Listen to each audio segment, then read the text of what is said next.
आज पेश होगा देश का आम बजट। किसान युवा कारोबारियों को बजट से बड़ी उम्मीदें। सुबह 11 बजे संसद में वित्त मंत्री पेश करेंगी बजट। आम बजट के साथ वित्त मंत्री पेश करेंगी रेल बजट। रेलवे के पुराने प्रोजेक्ट को पूरा करने पर होगा सरकार का फोकस। यात्रियों को भी राहत की आस। वित्त मंत्री निर्मला सीतारमण के लिए आज का दिन बेहद अहम। वित्त मंत्री के भाषण पर होगी पूरे देश की नजर। मिडिल क्लास को बजट से बड़ी उम्मीदें। मोदी सरकार 2.0 का आज आखिरी बजट। 2024 चुनाव से पहले सरकार की वोटों पर रहेगी नजर। सभी राज्यों के बजट पर नजर। किसान, नौजवान, सेना और कारोबारियों की बजट पर नजर। सभी के लिए खुलेगा वित्त मंत्री का पिटारा। वित्त मंत्री के पिटारे पर सबकी नजर। स्टॉक मार्केट पर रहेगी कारोबारियों की नजर। बेहतर बजट से बाजार होगा बम बम होने के आसार। वित्त मंत्री के पिटारे से कारोबारियों को राहत की उम्मीद। 11 बजे पेश होगा आम बजट। की न्यूज़, खबरों का सारथी। नमस्कार, आप देख रहे हैं के न्यूज इंडिया, जहां मैं हूं आपके साथ सौम्या। चलिए आपको सीधे लेकर चलते हैं दिल्ली, जहां पर औपचारिक मंजूरी के लिए राष्ट्रपति भवन की तरफ आगे बढ़ रही है वित्त मंत्री निर्मला सीतारमण।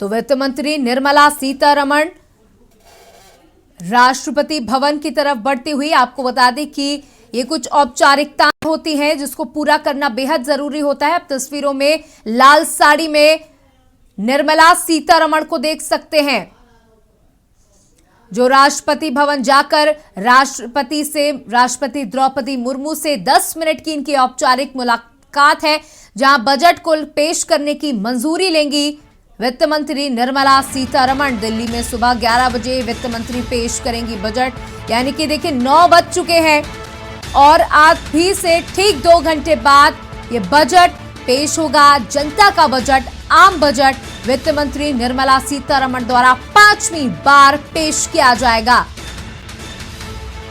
मोदी सरकार 2.0 का ये आखिरी बजट है। इसके बाद सीधे 2024 में लोकसभा चुनाव है और बजट की मंजूरी लेंगे वित्त मंत्री निर्मला सीतारमण। आपको बता दें कि एक फोटो सेशन सेरेमनी होती है जो बेहद चर्चा का विषय होता है। पूरे दिन उस फोटो की चर्चा होती है और इसकी भी सेरेमनी संपन्न हो चुकी है, जहां उनके शेड्यूल के मुताबिक अब उन्हें राष्ट्रपति भवन पहुंचना है। राष्ट्रपति से 10 से 15 मिनट की उनकी ये मुलाकात होगी। इस मुलाकात में वो इस बजट को लेकर राष्ट्रपति से औपचारिक मंजूरी लेंगी। उसके बाद वहां से निकलेंगी और आगे का जो भी उनका शेड्यूल है उस हिसाब से आगे काम किया जाएगा। जहां 9 बजे आपको बता दें राष्ट्रपति द्रौपदी मुर्मू से औपचारिक मंजूरी लेंगी वित्त मंत्री निर्मला सीतारमण और फिर दोपहर 11 बजे वो घड़ी होगी जब आम बजट पेश होगा। आपको बता दें कि 2 स्लॉट में 2 भागों में ये बजट पेश किया जाएगा। इस बार भाषण की अवधि 75 मिनट से भी ज्यादा बताई जा रही है। हालांकि एक अवधि तय होती है जिसके अंतर्गत बजट को पेश करना होता है, लेकिन साल 2019 में ये अवधि भी तोड़ते हुए ये आगे बढ़ गई थी निर्मला सीतारमण। और इस बार भी उम्मीदें जताई जा रही कि 75 मिनट से ज्यादा का ये भाषण हो सकता है। तो आपको बता दें पेपरलेस होगा ये बजट, जहां डिजिटल बजट के रूप में वित्त मंत्री निर्मला सीतारमण इस बजट को पेश करेंगी। मोदी सरकार ने कई ऐसी डिसिप्लिन थे, कई ऐसे प्रोटोकॉल्स थे जो सालों से चले आ रहे थे, उनको तोड़ते हुए उनकी जगह नई परंपराओं को रखा। जैसे पहले एक ब्रीफकेस, लाल कलर के ब्रीफकेस में बजट पेश किया जाता था, जहां अब एक पोटली होती है, लाल कलर की पोटली। निर्मला, आप देख भी सकते हैं निर्मला सीतारमण के हाथ में वो लाल कलर की पोटली होती है जो वो लेकर के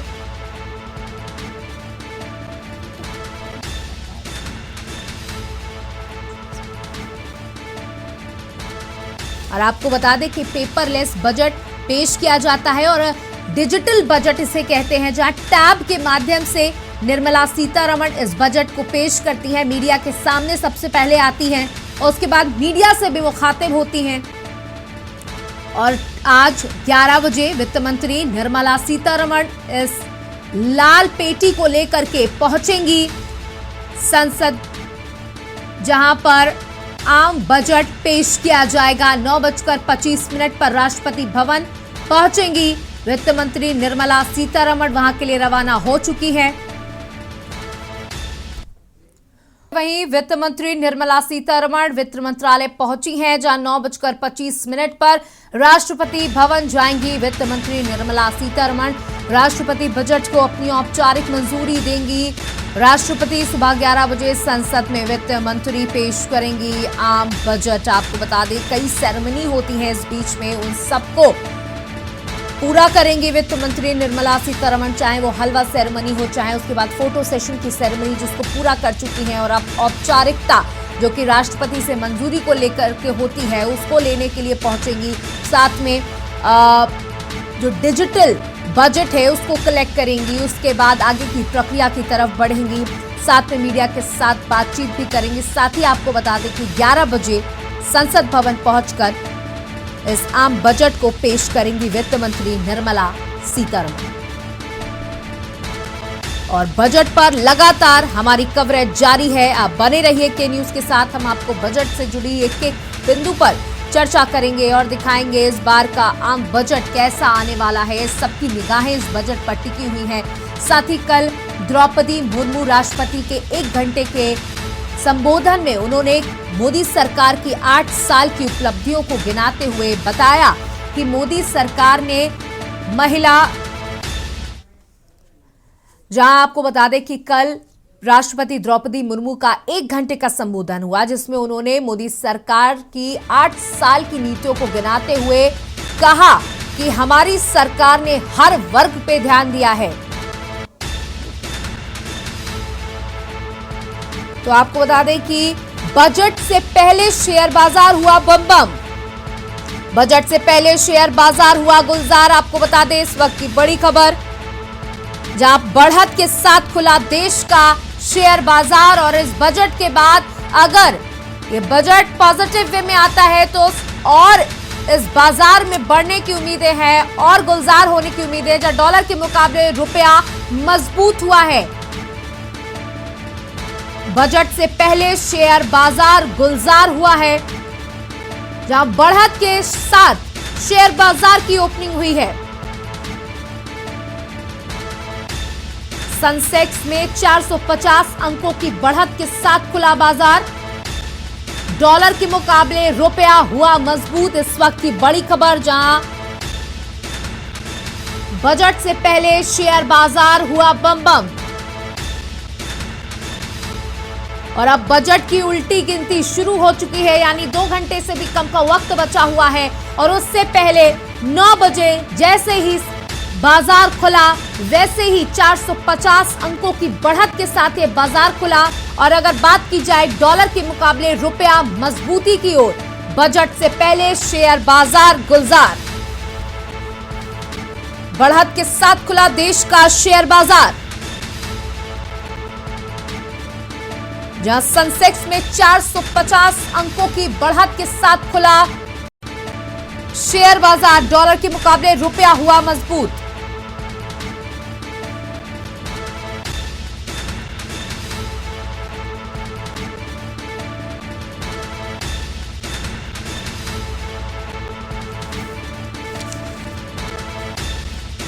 और हमारे साथ आशीष त्रिपाठी, आर्थिक विशेषज्ञ, रोहित अवस्थी, अर्थशास्त्री, और विकास अवस्थी, कांग्रेस नेता हमारे साथ जुड़े हुए हैं। उनसे हम वार्तालाप करेंगे, इस पूरे बजट को लेकर के चर्चा करेंगे। तो सबसे पहले हमारे साथ रोहित अवस्थी, अर्थशास्त्री, जुड़े हुए हैं, उनसे सवाल ले लेते हैं। जी रोहित जी, इस बार का बजट काफी लोगों को उम्मीदें हैं इस बजट से, क्योंकि 2024 के चुनाव हैं, तो आम मिडिल क्लास को सबसे ज्यादा लग रहा है कि उनको कई चीजों में राहत मिल सकती है। जहां पर अभी कई बयान भी सामने आए, जहां पर पेट्रोल डीजल को लेकर के भी राहत की बात बताई गई कि शायद पेट्रोल डीजल के दामों में कमी आ सकती है।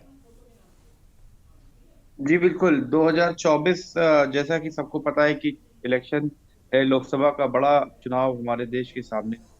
तो भारत सरकार भी ये प्रयास करेगी कि जो मिडिल क्लास है जहाँ पे हमेशा ये फोकस रहता है कि मिडिल क्लास को थोड़ा फोकस करके काम किया जाए हम चुनावी वर्ष में।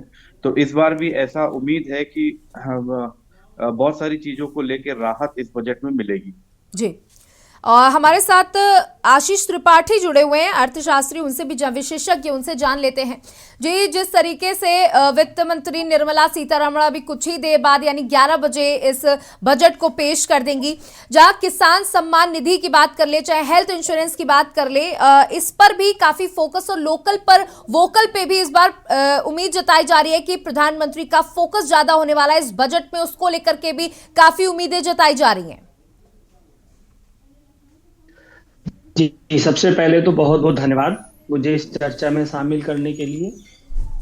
निश्चित रूप से जब भी बजट आता है तो हम मध्यम वर्ग की बात करते हैं, और मध्यम वर्ग का सिर्फ एक ही तरफ सबसे ज्यादा फोकस होता है, और वो होता है कि जो टैक्स लिमिट है जी। वो बढ़नी चाहिए। और मैं ये देखता आ रहा हूं कि पिछले कई सालों से अभी तक टैक्स ब्रैकेट में कोई बदलाव देखने को नहीं मिला है। वो 2.5 लाख की 2.5 लाख ही है। साथ ही आपने स्वास्थ्य सेवाओं की बात की। स्वास्थ्य सेवा में मोदी जी की बहुत ही महत्वाकांक्षी योजना जो चल रही है, उसमें भी बजट एलोकेशन और ज्यादा बढ़ाने की जरूरत है। जिस तरह से अभी हम लोग कोरोना से उभरे हैं, कोरोना ने हमें अपनी असलियत जांचने का और उस पे काम करने का बहुत ही बेहतरीन मौका दिया है। हमने सुधार भी किया है। जैसे हम अगर एक एग्जांपल लें कि कोविड से पहले जितनी भी पीपीई किट्स और N95 मास्क हमारे यहाँ यूज होते थे, वो सारे के सारे प्रोड्यूस होते हैं, इंपोर्ट होते थे। लेकिन आज की डेट में जितने भी पीपीई और N95 मास्क हमारे यहाँ यूज हो रहे हैं, वो सारे स्वदेशी यूज हो रहे हैं, और इसके साथ ही हम उनका बहुत बड़े स्केल पे एक्सपोर्ट कर पा रहे हैं। तो मुझे लगता है कि स्वास्थ्य सेवाओं में भी बजट एलोकेशन मोदी सरकार और बढ़ाएगी। जी। जैसा कि आप कह रही थी कि ये 2024 के चुनाव को देखते हुए बजट है, मेरे ख्याल से जो मध्यम वर्ग की बहुत दिनों से डिमांड चली आ रही है कि टैक्स ब्रैकेट को, 80C के ब्रैकेट को बढ़ाने की जरूरत है, संभवतः ये हमें देखने को मिलेगा। जी बिल्कुल, हमारे साथ विकास अवस्थी कांग्रेस नेता भी जुड़े हुए हैं। जी विकास जी, भले आप विपक्ष में बैठे हुए हो, लेकिन ये आम जनता का बजट है, कहीं ना कहीं आप भी इसमें आते हैं। इस बार क्या उम्मीद रखते हैं इस बजट से? जिस तरीके से अभी तक के पिछले जो बजट रहे हैं सरकारों में, इस सरकार के, उसमें मध्यम वर्गीय परिवारों की थाली से रोटी गायब हो गई है। गरीब और गरीब हुआ है, और इनके जो सरकार के दोस्त हैं उनको केवल निजी लाभ मिलने का काम रहा है। जी। हम लोग उम्मीद करते हैं कि नौजवानों को रोजगार मिलेगा, महंगाई पर नियंत्रण होना चाहिए, और पेट्रोल डीजल के दामों पर कटौती होनी चाहिए। और खास तौर से जो अभी इन्होंने रेलवे या अन्य चीजों में जो सीनियर सिटीजन का अधिकार छीना है, उस पर भी इनको ध्यान देना चाहिए। हालांकि इनसे उम्मीदें कम है। सरकार 24 में चुनाव है, उसके लिए हो सकता है कुछ लुभावने वादे या बजट ले आए जी। लेकिन अभी ठीक है। आदरणीय भाई साहब ने एक बात कही कि जो आपका इनकम टैक्स की सीमा है उसको बढ़ाया जाना चाहिए। सरकार से जनता को काफी उम्मीद है, लेकिन ये लगातार अपने जिन वादों पर, उम्मीदों पर खड़े नहीं उतर रहे, तो ये निराशाजनक भी है। जी रोहित जी, आपने सुना, क्योंकि वो कांग्रेस में है और कहीं ना कहीं विपक्ष में बैठ करके सवाल पूछना लाजमी है। ऑटो सेक्टर की अगर बात की जाए तो वो लगातार कहीं ना कहीं कमजोर होता जा रहा है। इसको बढ़ाने के लिए इलेक्ट्रॉनिक गाड़ियों पर सरकार फोकस कर रही है। क्या आपको लगता है कि इस बार बजट में इलेक्ट्रॉनिक गाड़ियों पर या उसकी सामग्रियों पर काफी छूट दी जा सकती है सरकार के द्वारा?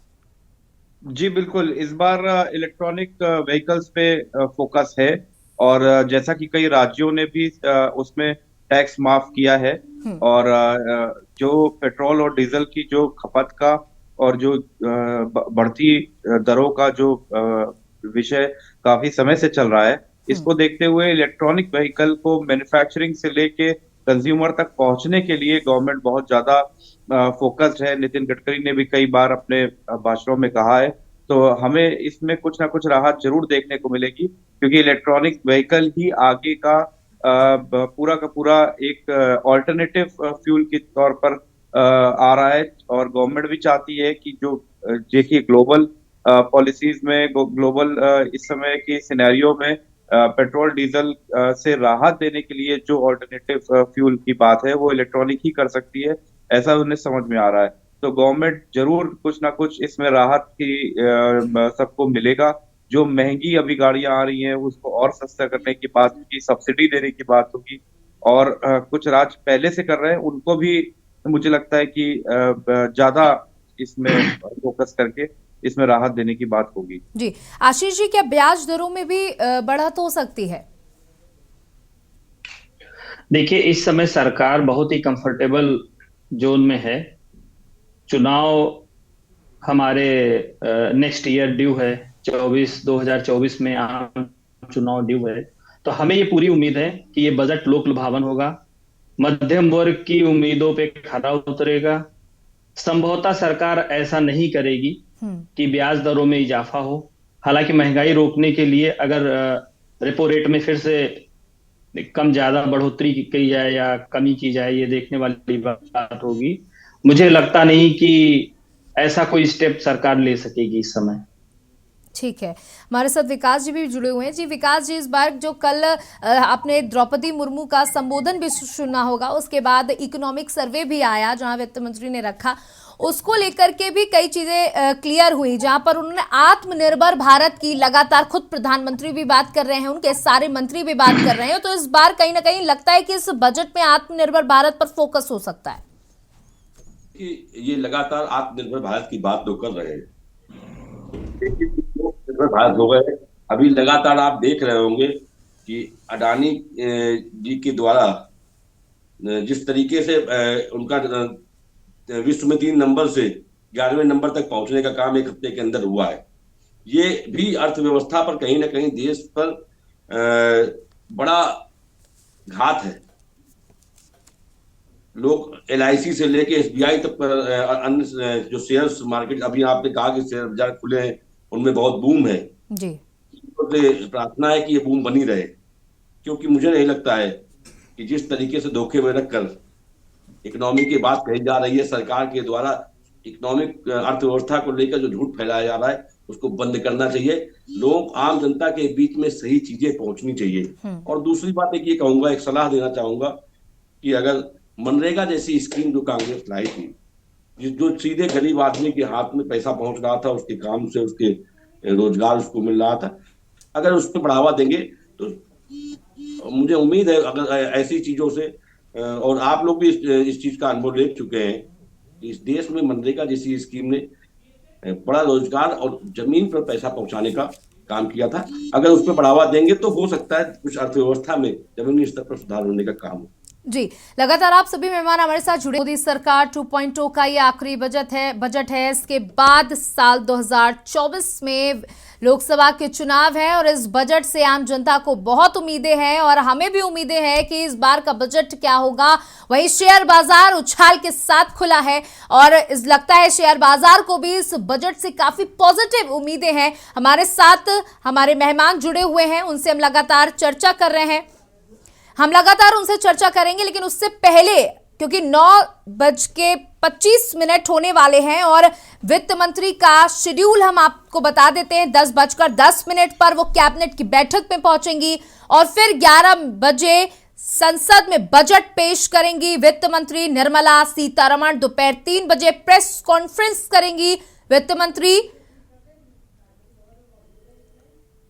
और आपको बता दें, राष्ट्रपति भवन में इस समय वित्त मंत्री निर्मला सीतारमण मौजूद हैं। आपको बता दें, औपचारिकताओं के लिए, मंजूरी के लिए वो वहां पर पहुंची हैं। कई तरीके के बजट पेश होने से पहले प्रोटोकॉल्स होते हैं। ये तस्वीर आप देख सकते हैं जहां निर्मला सीतारमण और राष्ट्रपति द्रौपदी मुर्मू को आप तस्वीरों में देख सकते हैं। राष्ट्रपति भवन की ये तस्वीरें जहां पर औपचारिक अनुमति लेने के लिए पहुंची हैं वित्त मंत्री निर्मला सीतारमण राष्ट्रपति द्रौपदी मुर्मू से। केंद्रीय बजट है 2023-24 का आम बजट कुछ ही देर में जनता के बीच आ जाएगा।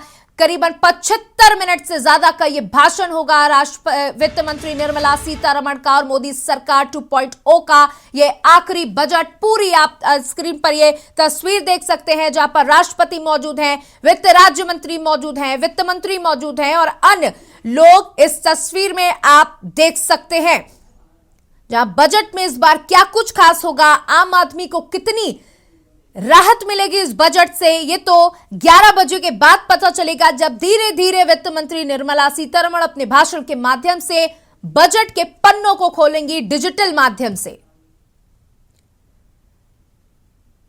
तो बहुत सारी सेरेमनीज होती हैं, बहुत सारी फॉर्मेलिटीज होती हैं जिनको इस बजट भाषण के शुरू में करना पड़ता है और उसी को लेकर धीरे धीरे आगे की तरफ निर्मला सीतारमण बढ़ रही हैं। इसके बाद आपको बता दें कैबिनेट की बैठक है जो एक कहीं ना कहीं एक वार्म अप होता है, बातचीत होती है कि किस तरीके से बजट को रखना है, कौन कौन से बिंदुओं पर सबसे ज्यादा जोर देना है, इसको लेकर ये कैबिनेट की बैठक होगी और उसके बाद पेश होगा मोदी सरकार 2.0 का ये आम बजट।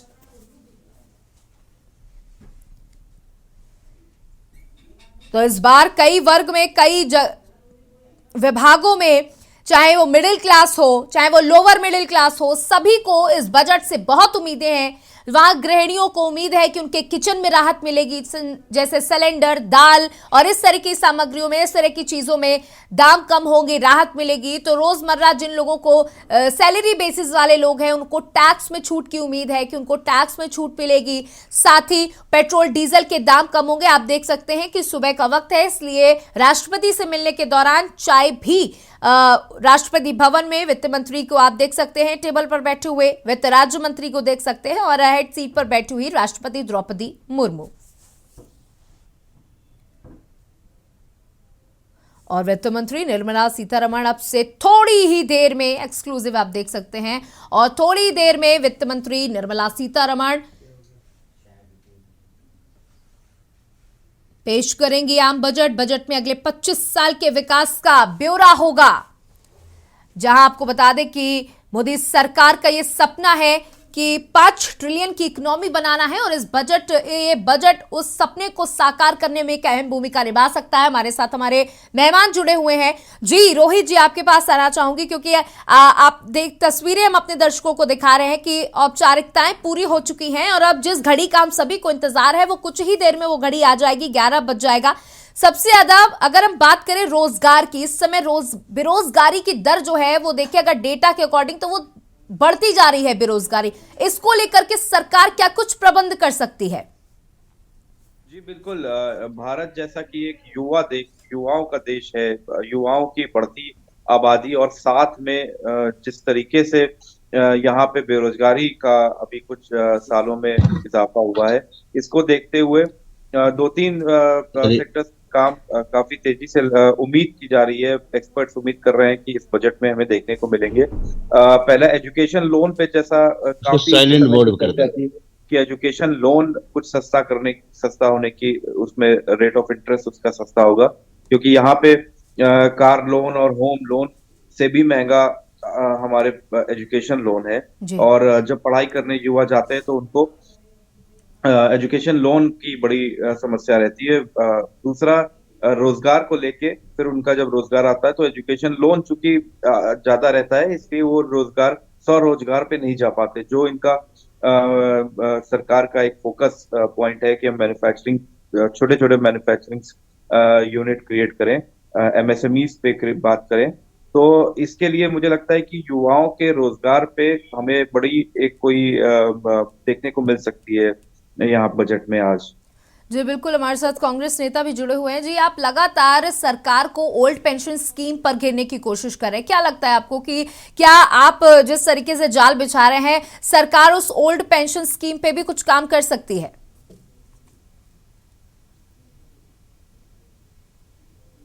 जी, आप अपनी आवाज अनम्यूट कर लें।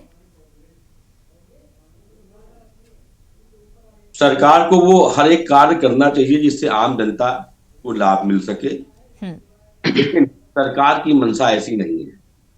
सरकार लगातार, अभी आप देखिए कि जितने भी वित्तीय मामले हैं, सरकारी जो कर्मचारी हैं उनके हों, या अन्य हो, उसमें कटौती करने का काम लगातार सरकार ने पिछले 7 सालों में 8 सालों में किया है। और मैं एक बात कहना चाहता हूं कि सबसे पहले अगर सरकार को कुछ करना है, जो मध्यम वर्गीय परिवार की समस्या है, जैसे गैस सिलेंडर है, उसको सस्ता करना चाहिए। जैसे पेट्रोल डीजल के दाम है, उनको जीएसटी मिलाना चाहिए या उसको किसी भी तरीके से उसमें टैक्स कम करें, जिससे आम जनता को राहत मिले। महंगाई चरम सीमा पर है, लोग जो गरीब आदमी है, मध्यम वर्गीय है, उसकी खाने की थाली से रोटी गायब हो चुकी है। शिक्षा में जिस तरीके से जो प्राइवेट शिक्षा है उसमें लगातार फीसों की बढ़ोतरी हो रही है, उसको कम करने के लिए मध्यम वर्गीय परिवार, सामान्य परिवार, गरीब परिवार अपने बच्चों को पढ़ा सके अच्छे से, उसकी नीति पर इनको काम करना चाहिए। लेकिन सरकार की नीति केवल और केवल अपने दोस्तों को बढ़ाने के लिए है। अपने जो 4 मित्र हैं, उद्योगपति मित्र हैं, उनके लिए योजनाएं लाने का काम कर रही है। ठीक है, जिसलिए सरकार की अर्थव्यवस्था और हमारे साथ अर्थ विशेषज्ञ आशीष त्रिपाठी जी भी जुड़े हुए हैं। देखिए, ये तो बात हो गई, राजनीतिक बातें कर रहे हैं कांग्रेस के नेता। हम आपसे जानना चाहेंगे कि कौन कौन सी चीजें इस बार सरकार को इंक्लूड करनी चाहिए, जिससे कहीं ना कहीं हमारी जो इकोनॉमी है वो बूम करे और जो 5 ट्रिलियन का सपना लेकर मोदी सरकार आगे बढ़ रही है उसमें और अग्रसर हो। देखिए, जैसा कि अभी आपने कहा कि ये 2024 से पहले आखिरी पूर्ण बजट है मोदी सरकार का, तो निश्चित रूप से आगामी 25 सालों की झांकी इसमें दिखेगी। और मैं यही कहना चाहूंगा कि इसमें कैपिटल एक्सपेंडिचर, जैसे लास्ट टाइम भी बढ़ाने की बात हुई थी, बढ़ाया भी गया था, इस बार भी बजट में कैपिटल एक्सपेंडिचर बढ़ाया जाएगा, जिससे नौकरियां और सृजित होंगी। मोदी सरकार को मैं इसमें फेलेवर देखता हूं कि हालांकि प्रयास कर रही सरकार, मैं ये नहीं कह रहा हूं कि सरकार प्रयास नहीं कर रही है, लेकिन जिस तरह से मोदी सरकार ने 2 करोड़ प्रतिवर्ष नौकरियां सृजित करने का वादा किया था, उसमें अभी तक वो सफल नहीं है। इसके लिए उन्होंने कैपिटल एक्सपेंडिचर बढ़ाया, इसके लिए उन्होंने पीएलआई स्कीम्स बढ़ाई, इसके लिए उन्होंने कॉर्पोरेट टैक्सेस में कट्स दिए। लेकिन जब बात आती है कि नौकरियों के सृजन की, तो वहां पे सरकार फेल हो जाती है। नौकरियों के सृजन उतनी अपनी उम्मीदों पे खरा अभी तक नहीं उतर पा रही है सरकार। नौकरियों के सृजन उस रेशियो में नहीं हो पा रहे हैं जिस रेशियो में होना चाहिए। दूसरी बात यह है कि जो बजट का ब्रैकेट है उसको निश्चित रूप से बड़ा करने की जरूरत है। अभी भी हमारे यहाँ 3% से 4.5% तक जो बेस है वो टैक्स बेस बढ़ा है। इसके लिए मैं सरकार की सराहना करता हूं। लेकिन हमें ये सोचना होगा कि जो टैक्स ब्रैकेट है इसको आखिर सरकार क्यों नहीं बढ़ा पा रही है।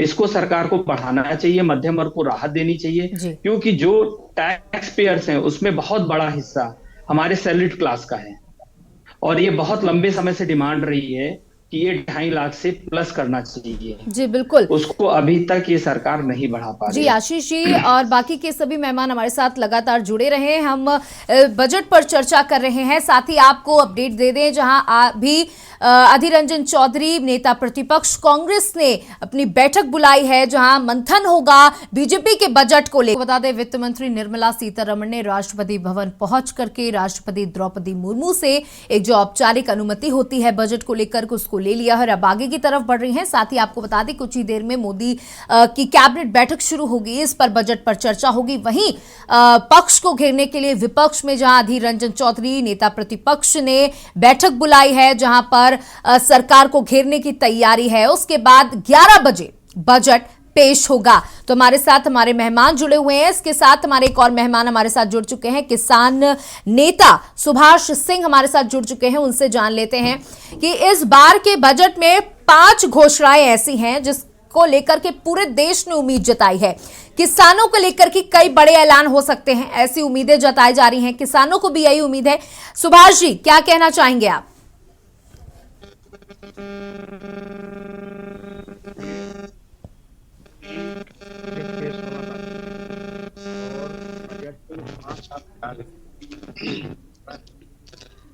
अब तक 2014 से हम लोग ना उम्मीद अब इनकी घोषणाएं सामने आ जाएं, उनको देखा जाए, समझा जाए, उसके बाद ही कहा जा सकता है। मैं बता दूं, सबसे बड़ा मुद्दा है महंगाई। 80% भारत गांव में बसता है। गांव में महंगाई और बेरोजगारी की तीव्रता को आप देख सकते हैं। आप लोग ग्राउंड लेवल पे आप रिपोर्टर जाते हैं, अच्छी तरीके से। 2014 में दूध की कीमत 26 रुपए लीटर थी, आज कितनी है? 50 रुपए के ऊपर है। आप समझ सकते हैं। इसी तरीके कल उपकरण, खेती, हमारा एक किसान ऐसा है जो हमेशा सरकार की जो भी योजनाएं आती हैं उनसे अछूता रहता है, वो बटाईदार। बड़ा किसान तो लाभ ले लेता है, लेकिन उनको क्या मिलता है जो बटाई खेती होते हैं। मैं ये कह रहा हूं कि हमारी उपज का मूल्य 1967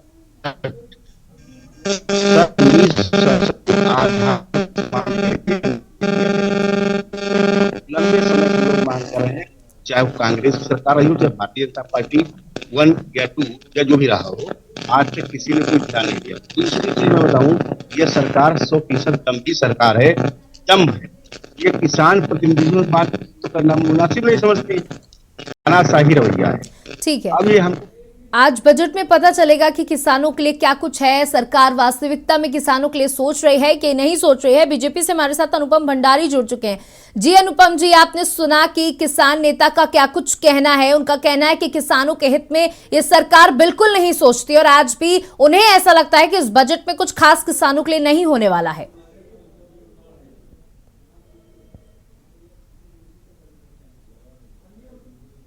जी अनम्यूट कर लें अपने आप को। जी अब बताएं। मेरी अभी आ रही है आपको? जी बताएं बताएं। देखिए, सबसे पहले सारे जितने भी आपके दर्शक हैं उनको मेरा तरफ से सादर प्रणाम। और जहां तक बात है, अभी जो मैं सुन रहा था किसान नेता की बात, आज आप ये जान रहे हैं कि इस समय जो देश किस रफ्तार से बढ़ रहा है, इसको कोई भी नकार नहीं सकता। कोरोना कालखंड के अंदर आज आप देख रहे हैं, बड़े से बड़े जितने भी बड़े समृद्धशाली देश हुआ करते थे, उनकी रीढ़ की हड्डी यानी कि जो अर्थव्यवस्था है वो चकनाचूर हो गई है।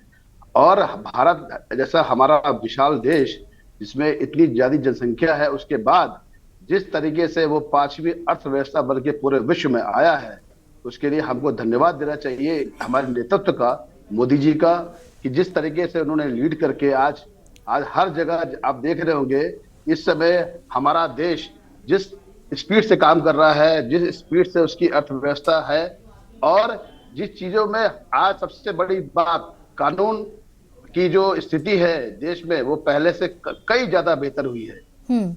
आप सब देख रहे हैं। और इस तरीके से जैसे अभी मैं देख रहा हूं, आप हर बाहर का जितना भी इन्वेस्टर है वो सब हिंदुस्तान आना चाह रहा है। अभी हमारा ग्लोबल समिट होने वाला है आपका फरवरी में ही 10 तारीख को। कितने देश आए हैं। जी बिल्कुल, आपसे किसान, देखिए यहाँ पर मैं किसानों की बात, क्योंकि किसान नेता का जो सवाल था कि किसानों के हित में कुछ नहीं हो रहा है, मैंने उसको लेकर के आपसे सवाल किया। यहाँ पर हमारे जो कांग्रेस नेता है विकास अवस्थी जी, वो धीरे धीरे मुस्कुरा रहे हैं, कुछ कहना चाह रहे हैं। जी विकास जी।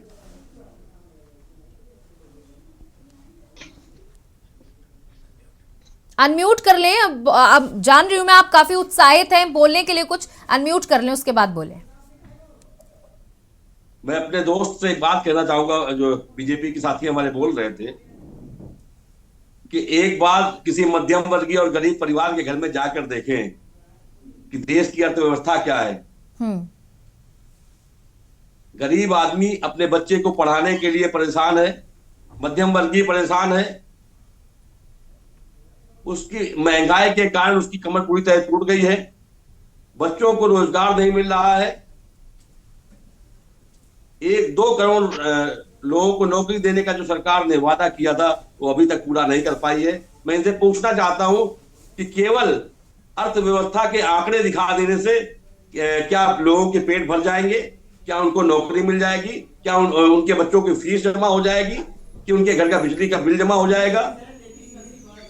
केवल आंकड़े बता दीजिए आपने कि हमारी अर्थव्यवस्था बहुत अच्छी हो गई है, हम इतने ट्रिलियन डॉलर का काम कर रहे हैं।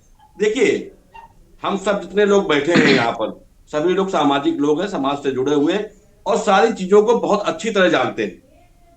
टीवी पर बैठ के बोल देना कि मोदी जी ने इस देश को चमका दिया है, असली बात यह है कि सरकार का कोई भी व्यक्ति आर्थिक व्यवस्था को मजबूत करने की दृष्टि में कोई कार्य नहीं कर रहा है। ठीक है, हमारे साथ किसानों केपी सिंह के जी भी लिए बीजेपी कोई से जुड़े कार्य हुए नहीं हैं, हो। उनसे भी इस पर एक कमेंट ले लेते हैं। जी केपी सिंह जी, आप सुन रहे हैं कांग्रेस प्रवक्ता को, वो कह रहे हैं कि सिर्फ टीवी पर बैठ करके मोदी के नाम को चमका देने से कुछ नहीं होगा। ये भाई साहब ने कहा, मैं सभी को पहले तो प्रणाम करता हूं, उसके बाद में अपने विषय को रखता हूं। भाई साहब ने जैसा कि कहा कि कहता है मोदी के नाम को चमका देने से कुछ नहीं होता है। अगर मोदी के नाम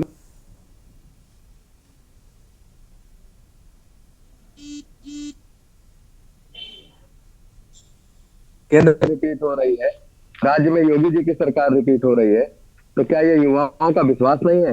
रोजगार के आंकड़े आपके साइट पे उपलब्ध हैं। सरकार चैलेंज के साथ कहती है, अगर आपको उस पर आपत्ति है तो आप उन आंकड़ों पे चैलेंज करें, कोर्ट आपके लिए खुला हुआ है। क्योंकि आंकड़े कभी भी कहता है निराधार नहीं होते हैं, तर्कसंगत होते हैं। रोजगार क्योंकि सभी के लिए सरकारी रोजगार हो या संभव नहीं है। देखिए केपी सिंह जी, यहाँ पे आप थोड़ा सा गलत हो गए। जो आंकड़े हैं वो रोजगार, KP सिंह। बेरोजगारी दर है उसको बढ़ाते हुए दिखा रहे हैं। थोड़ा सा करेक्ट करें अपने आप को। हम लगातार इसी चर्चा पे बने। अब से कुछ ही देर में संसद भवन पहुंचेंगी वित्त मंत्री निर्मला सीतारमण, जहां थोड़ी ही देर में पेश करेंगी आम जनता का आम बजट। 11 बजे संसद में वित्त मंत्री का भाषण होगा, उसी के साथ इस बजट की पेशकश होगी और वित्त मंत्री के पिटारे से किसके लिए क्या निकलता है ये 11 बजे पता चलेगा। जहां सैलरीड वाले लोगों को ये उम्मीद है कि उनको टैक्स से छूट मिलेगी, हेल्थ सेक्टर के लोगों को उम्मीद है कि उनको हेल्थ सेक्टर में छूट मिलेगी। साथ ही रेलवेज के लिए कई बड़ी घोषणाएं हो सकती हैं, जैसे बुलेट ट्रेन, कई वंदे भारत ट्रेन, साथ ही मेट्रो प्रोजेक्ट्स को बढ़ाया जाएगा। इसको लेकर भी कई उम्मीदें जताई जा रही हैं। साथ ही रुपया मजबूत होगा, इसकी भी उम्मीद जताई जा रही है। क्या होगा, कैसे होगा, ये 11 बजे हम सबके बीच होगा, जहां कुछ ही देर में आप देख सकते हैं तस्वीरें राष्ट्रपति भवन से। वित्त मंत्री आगे की तरफ बढ़ रही हैं संसद भवन की ओर और संसद भवन पहुंच चुकी हैं वित्त मंत्री निर्मला सीतारमण। आपको बता दें कैबिनेट की बैठक भी होगी और उसके बाद संसद में पेश होगा आम बजट।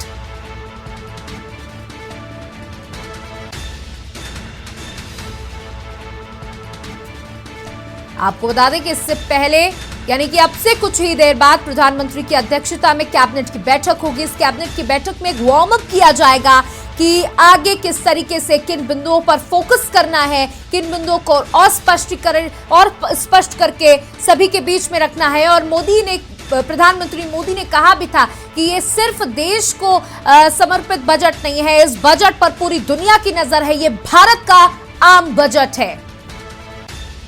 और कहीं ना कहीं इस बजट पर सभी देशवासियों की निगाहें टिकी हुई हैं। जहां अगर हम बात करें तो बुजुर्गों को उनकी ओल्ड पेंशन की बहाली को लेकर के उम्मीद है, जहां पर युवाओं को उम्मीद है कि उनके रोजगार को लेकर उनके पास नए नए ऑप्शंस आएंगे, उनको रोजगार की उम्मीद है। वहीं गृहिणियों को, स्त्रियों को उनकी शिक्षा को लेकर उम्मीद है, उनके किचन को लेकर उम्मीद है कि बहुत सारी चीजें होंगी। जहां सिलेंडर के दामों में कमी आएगी। आप तस्वीरों में निर्मला सीतारमण को देख सकते हैं कि आज निर्मला सीतारमण लाल साड़ी, ब्लैक बॉर्डर वाली लाल साड़ी में आप तस्वीरों में देख सकते हैं। उनके साथ वित्त राज्य मंत्री भी मौजूद हैं और कैबिनेट बैठक के बाद जो कि मोदी की अध्यक्षता में होने वाली है, प्रधानमंत्री नरेंद्र मोदी की अध्यक्षता में होने वाली है, उसमें भी शामिल होंगी वित्त मंत्री निर्मला सीतारमण। संसद में निर्मला सीतारमण को आप देख सकते हैं। मोदी सरकार का बजट पेश होने वाला है, अमृतकाल का ये पहला बजट पेश करेंगी निर्मला सीतारमण। और आपको बता दें देश अपना अमृतकाल मना रहा है और उसी बीच ये आम बजट, पहला अमृतकाल का ये आम बजट 2023-24 कुछ ही देर में आपके बीच आएगा। और आप देख सकते हैं निर्मला सीतारमण संसद भवन की ओर आगे बढ़ती हुई और प्रधानमंत्री नरेंद्र मोदी और कैबिनेट की बैठक होगी, उसमें सभी कैबिनेट मंत्री और प्रधानमंत्री नरेंद्र मोदी के साथ वित्त मंत्री निर्मला सीतारमण इस बैठक में मौजूद होंगी।